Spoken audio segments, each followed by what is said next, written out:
असद साहब, ये जो 26 का क्या करना है, 26 नवंबर का, इसको देखिए कॉन्फ्लिक्ट रेजोल्यूशन हमारे सिस्टम से खत्म होती जा रही है। अच्छा काशिफ, एक जो है ना, ये बहुत, ये 26 जो है इसको फोर्स करना चाहिए हर पाकिस्तान में जो शख्स, जो इदारा पाकिस्तान के मुस्तकबिल के फैसले करने की ताकत रखता है, चाहे वो सियासतदान हो या वो रियासती इदारे के हो। इसको एक तो है ना कि सिर्फ उस दिन क्या हुआ उस तनाजुर में देखना, प्रेस कॉन्फ्रेंस एक इस तरफ से हो रही है, एक प्रेस दूसरी तरफ से। मैं इसको देखता हूं, एक जब दुनिया में एटमी हथियार आए तो एक जंग का खतरा पैदा हुआ कि यार अगर ये एटमी जंग हो गई तो दोनों साइडें खत्म हो जाएंगी ना। खास बड़ी स्टडी की गई, एक कॉन्सेप्ट आया, इसका नाम है एस्केलेशन लैडर। एस्केलेशन लैडर ये कहती है कि काशिफ अब्बासी और असद उमर के दरमियान तनाजा है, तो काशिफ अब्बासी एक कुछ काम करते हैं, असद उमर उसके रद्द अमल के ऊपर उससे अगर ज्यादा बड़ा स्टेप लेते हैं तो फिर काशिफ अब्बासी उससे बड़ा स्टेप लेने की, और आप एक से एक बढ़ते चले जाते हैं। वन-अपमैनशिप होगी उसमें ना जी। आप पिछले 2008 से 2022 का पाकिस्तान देखें, जैसे आप कह रहे थे कोई सियासत उसके अंदर बिल्कुल नीट क्लीन नहीं चल रही थी, उसके अंदर इंटरवेंशन भी थी, एक इक्विलिब्रियम के अंदर प्लेयर्स बदलते चले जा रहे हैं। पिछले 2-2.5 साल से मुझे यह नजर आता है कि जैसे वो न्यूक्लियर एस्केलेशन लैडर होता है ना, हम एक एस्केलेशन लैडर पे, पॉलिटिकल एस्केलेशन लैडर, और वो यहां पर सूरत हाल अगर पहुंच जाए कि पाकिस्तान के दारुल हुकूमत के अंदर सुप्रीम कोर्ट और पार्लियामेंट से 2 किलोमीटर के फासले के ऊपर सड़कों पे खून बह रहा हो और गोली चल रही हो। जितने भी इंडिपेंडेंट इस वक्त रिव्यूज हैं वो सब कहते हैं गोली चली, खून बहा, लोग शहीद हुए।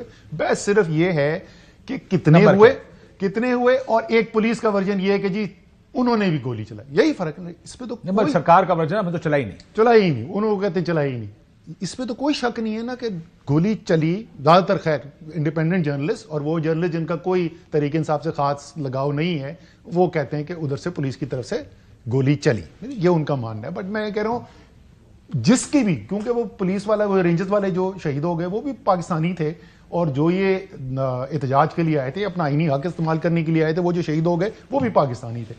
अगर यहां तक बात पहुंच गई है ना, तो ये मत समझें कि किसी चीज का इतनी बड़ी चीज हो जाए और उसका कोई कॉन्सिक्वेंस ना हो। एक्शंस हैव कॉन्सिक्वेंसेस, कहते हैं को रद्द अमल होगा।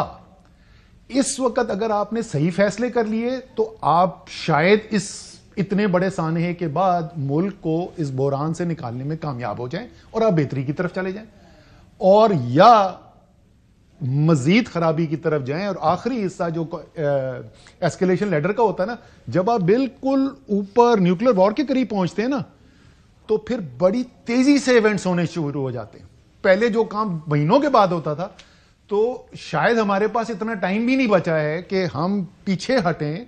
और जो इस सिस्टम में कॉन्फ्लिक्ट रेजोल्यूशन वैसे है नहीं है ना, क्योंकि इतना हार्डन्ड पोजीशंस हो गई हैं, और हर एक्शन से 26 के बाद से दोनों साइड्स के ऊपर पोजीशंस और हार्डन हुई हैं। इस वक्त अवाम की साइड के ऊपर अगर आप देखें तो गुस्सा इस वक्त आसमान से बाहर है, और जिस किस्म की बातें सुन के इंसान को डर लगता है, किस किस्म की बातें हो रही हैं। आपको पता है क्या क्या कह रहे हैं लोग, अवाम क्या कह रही है। इसी तरीके से आप वो प्रेस कॉन्फ्रेंस में आके खुद बता रहे हैं, रियासती इदारे वाले, पुलिस वाले आके, और पॉलिटिशियंस जो हैं हुकूमत की साइड के, वो आके आपको बता रहे हैं कि वो क्या सोच रहे हैं। ये सारी जो सिचुएशन है इसके अंदर, और इसके अंदर जिम्मेदारी आपको पता है, क्योंकि मैं तो किसी और पॉलिटिकल पार्टी में रहा नहीं हूं, मैं तो तहरीक इंसाफ में रहा हूं, तो ज्यादा मशवरे में तहरीक इंसाफ को देता हूं। लेकिन इस वक्त जो है जिम्मेदारी हुकूमतों के पास है। टेम्परेचर जब बढ़ जाता है तो स्टेप हुकूमत को लेने पड़ते हैं। लेकिन हुकूमत और काशिफ, मैं आपके वसासत से, अगर कोई हुकूमत में बैठा ये सोच रहा है, मेरे ख्याल में नहीं सोच रहे होंगे जितने जो कम से कम उनके तजुर्बाकार सियासतदान है ना, जो एयाज सादिक वहां पे बैठे, राना सनाउल्लाह और पुराने जो सियासतदान बैठे, वो इस वक्त मेरे ख्याल में बहुत इस वक्त परेशान होंगे, क्योंकि ये नहीं हो सकता कि जिधर हालात जा रहे हैं उससे हुकूमत का नुकसान ना हो।